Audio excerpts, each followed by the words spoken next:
I seen a lot of you on our Black or Six Lack album review, and y'all was saying, "Oh man, you know that Lupe came out." Of course, we know Lupe came out. I talked about it. I talked about it on the last podcast, and I said that that came out. So obviously, we know that his album came out, and of course, we're going to review it. Why wouldn't we? Why wouldn't we? Lupe is very, very important. So let's get into it, man. Lupe Fiasco, Drogas Wave, finally came out. Has 24 songs total. Whopping 24. Yeah. That's a lot. That's a lot to sit through. Now some of them are interludes. I'll go and get a disclaimer. Some of them are interludes, so don't be worried about everything being long, every song being long. So you at least have a little bit to go through with that over the full 24 songs.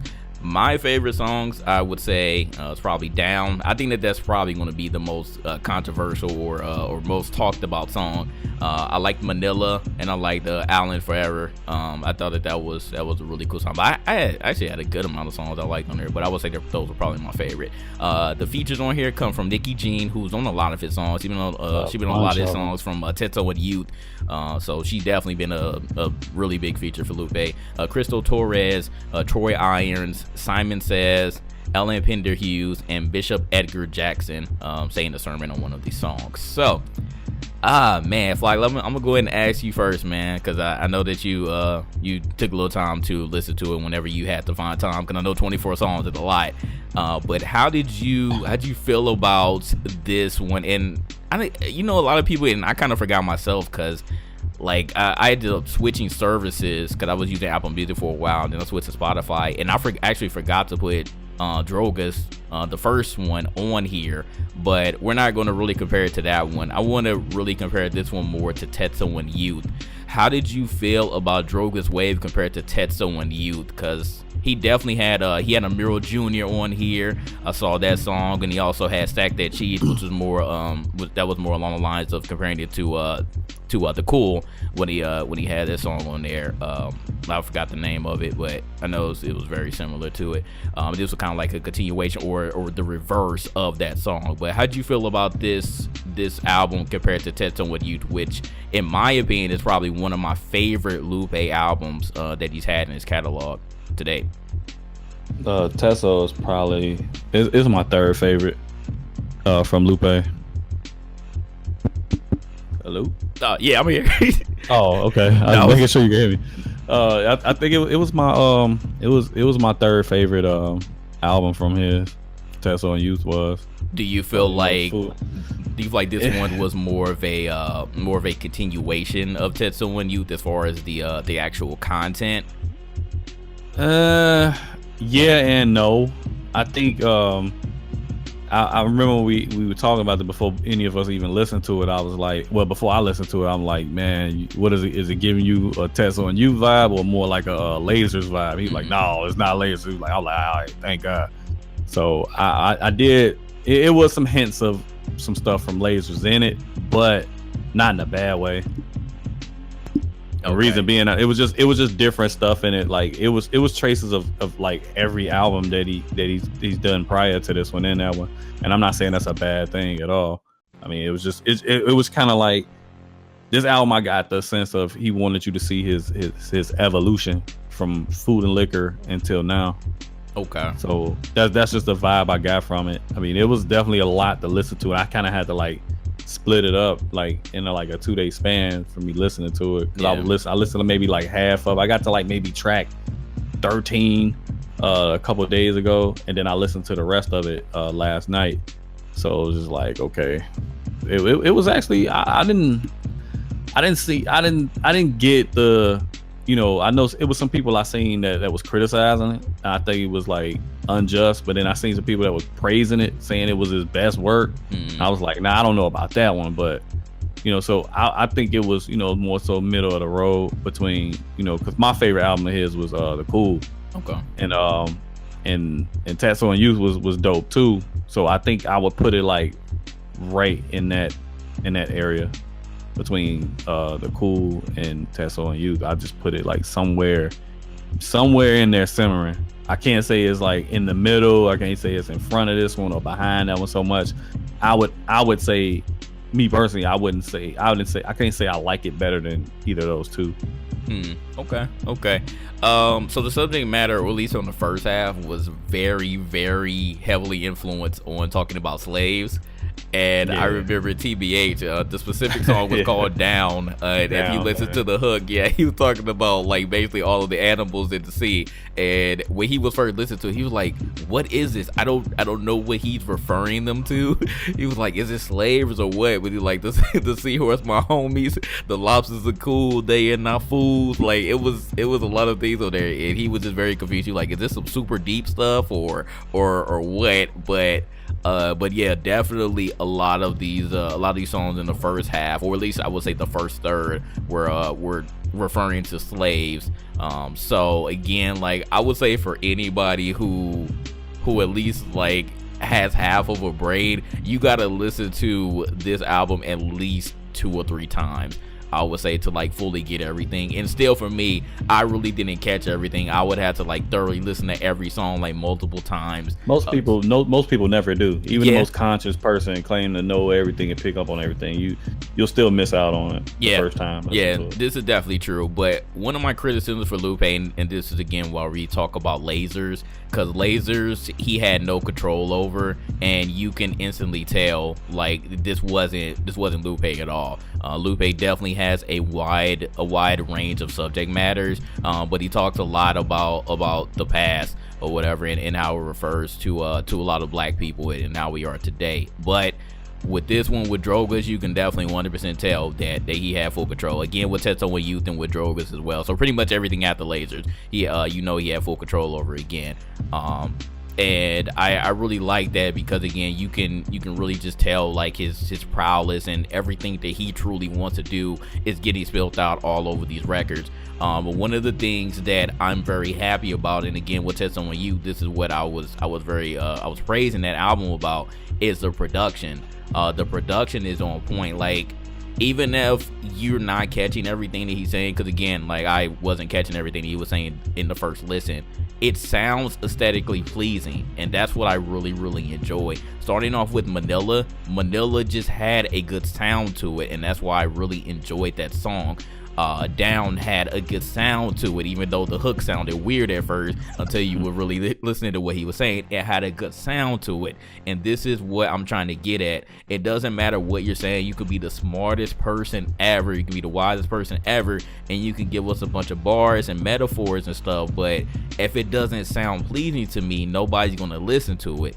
It doesn't matter whether you consider it to be a radio hit or not, because I can probably say that maybe 1 or 2 of these songs realistically could end up on the radio, but it's Lupe. It's kind of hard for him and his subject matter to relate to anybody, and this is why even in the cool, he's talking about dumb it down, but he ain't dumbing shit down. He's dumbing nothing down on this album. Maybe kind of like in the last third, some of those songs, and again, this one referred to could possibly be radio hits, but none of these songs are really radio hits. And he doesn't care anymore, and I'm not mad at it at all, because that's not really the point. The point is not to get on the radio for Lupe as well. It's to enlighten you and educate you if you actually want to pay attention to it. But again, the production, it meshes well with whatever he's saying. Even if you're again not catching everything that he's saying, I just think that it just sounds good. Like, most of these songs really sound good to me, and I like Nicki Jean. Again, she was like scattered all over this album along with him, but she does it. She's not annoying.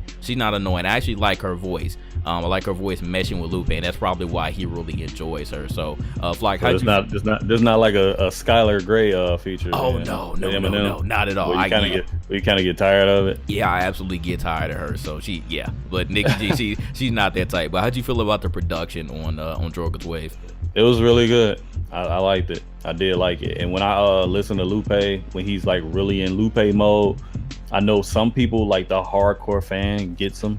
And they absolutely love him, but I know like the casual rap fan that doesn't really check for him that hard won't get it, so they won't really understand it. It reminds me of someone I used to listen to all the time. I used to try to put people on to him, but they just like, man, he's saying too much stuff, man. I ain't really getting like a lot of songs. Is Razzcast. Because Razzcast could come out with some laid back chill stuff, or he can come with some lyrical, spiritual, miracle stuff. and then he would hit you with a nature of the threat or interview with a vampire that really told you a lot of stuff that you don't learn in history class. Mm-hmm. You know what I mean, and make it a whole song, like make it a real like a 6-7 minute song. And some people don't want to hear that, and that's okay. But I mean, I understand it. I understand why they do it. They feel like they have that responsibility to to put people on and stuff, because it's a lot of stuff out here that's just glorifying some of the wrong things, and we're all guilty of listening to it and sometimes celebrating it. And a lot of times I feel like artists like him, and like I said before, aforementioned Razkaz and a few other rappers as well, I don't feel like they get the credit for being just intelligent enough and able-minded enough to even put that stuff into those words, into that format, and be able to kind of like educate you at the same time. Just like with that song, him saying stuff like that, the way he put that together, that was creative as shit. So I tip my cap to people that can do those types of things. Like, if you make me sit and think and wonder what it is you're saying, you got my vote. Real talk. You got me. I'm gonna listen to it again and again until I get it, and then I'm just gonna applaud you for it. So absolutely. So again, we are warning you. Please listen to this album more than once before you make your final opinion. Again, like we mentioned, TBA's like he kind of like flew off the handle a little bit. He's like, I don't know about this song, but like later on he was like, yo, I listened to this album like 4 or 5 times already. He was like, this is one of my favorite albums right now. So again, I just feel like it's gonna grow on you. You just gotta listen to it more than once. So if you're not that type of person, if you feel like you don't have time, you got gaming or music ADHD, then you're probably not gonna like it. I'll just tell you that you're probably not gonna like it. But if you're the type that like doesn't really listen to the lyrics as much and you just like the production, I feel like you'll like that too. I actually feel like you like it. Again, it's not any trap stuff. It's not any stuff that's gonna be club bangers. It's not any stuff that's gonna be on the radio. But I feel like production wise, it's pleasing. It should be pleasing to almost everyone. Like, he doesn't have one type of sound on here.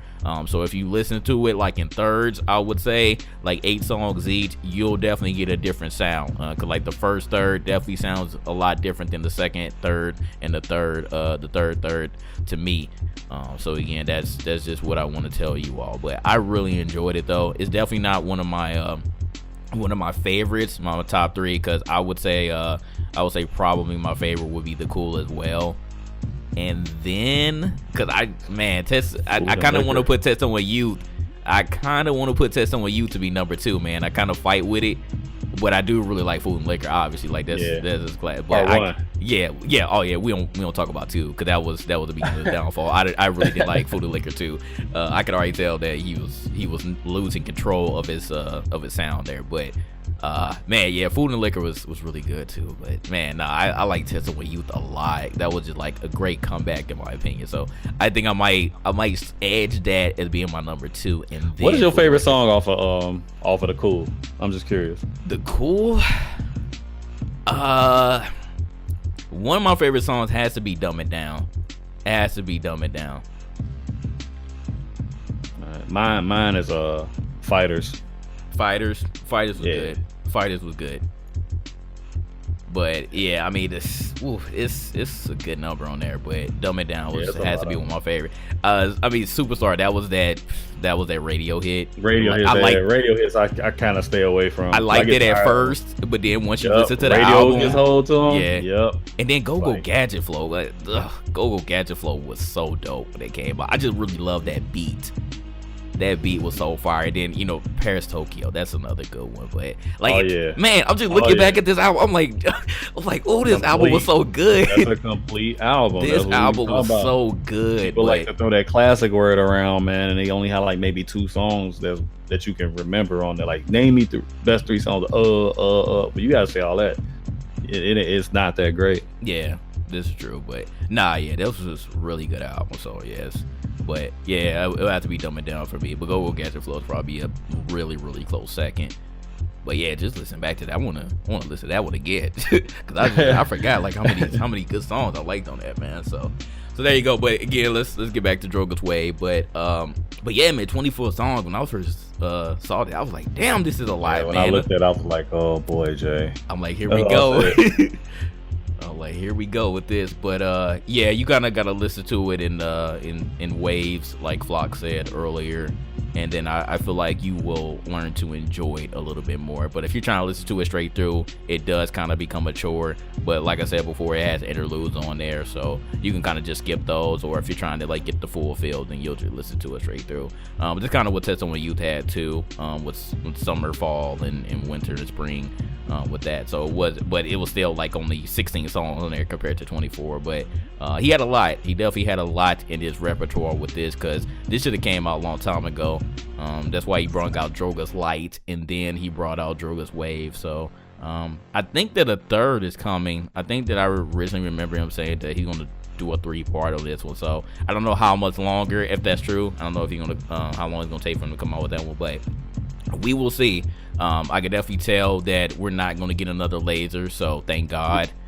He actually can do whatever he wants with this one, so I applaud Lupe. I definitely applaud Lupe for sticking to his craft, not dumbing it down for anyone, not caring what anybody has to say, including the industry.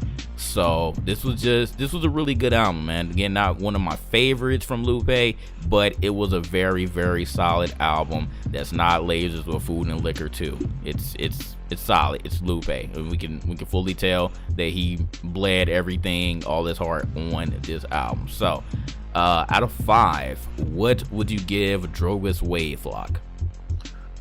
Man, you know what? I'm gonna give it a 3. A 3? Yeah, okay. I'm gonna give it a 3, and reason being, I mean, I know it had a lot of songs on there, and some of them did seem like kind of like fillers.